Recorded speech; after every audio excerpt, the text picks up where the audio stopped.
Hey, welcome back to ClearSpot. On a 50-megawatt plant, letting PID quietly eat 5% of output over a few years is equivalent to leaving a multi-million-euro asset permanently derated, not because you cannot fix it, but because nobody has quantified whether it is still worth fixing. That is what makes PID such a dangerous problem. It does not usually arrive as a dramatic failure. It arrives as a slow financial drag.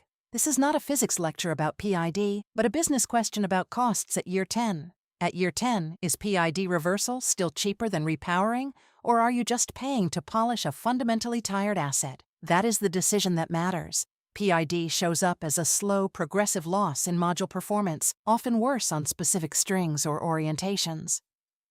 Early on, it is barely visible in plant-level data and gets filed under normal variance.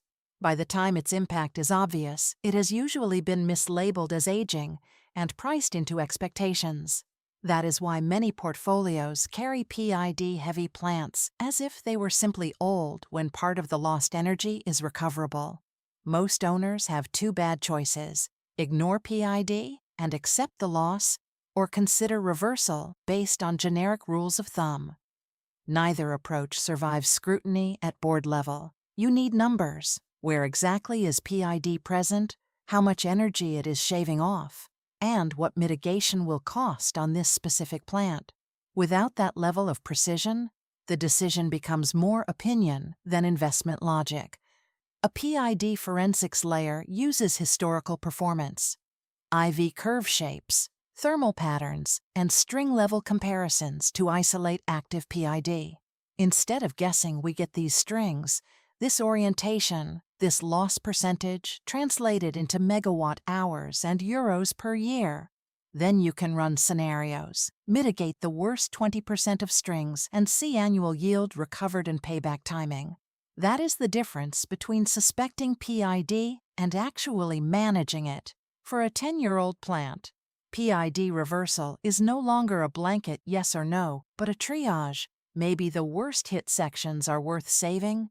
Maybe some are better left until full repower. Maybe a subset are beyond rescue. With asset-specific data, you can present a PID map and the impact of each option on internal rate of return over the next 5 years. That is a very different conversation from we think it might help. If you treat PID as an unquantified nuisance, it will quietly define your returns. The losses accumulate in the background, and years later, the portfolio asks why a site underperformed for so long. If you treat PID as an unquantified nuisance, it will quietly define your returns. You could have made a better call much sooner. Generic PID rules fail because PID is not uniform. It can be worse in some orientations than others. It can concentrate in certain string groups. It can vary with mounting design, climate, and plant history. A blanket recommendation cannot capture that. So when someone says PID reversal is always worth it or PID reversal never pays back, they are usually skipping the actual plant data. That is not a strategy. That is a shortcut. Here's the workflow in plain language. First, ClearSpot ingests historical performance, IV curves, thermal patterns, and string-level behavior.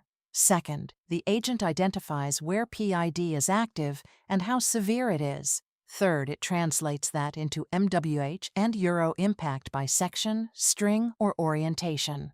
Like, share, and subscribe for more solar insights. ClearSpot. Smart device, smarter decisions.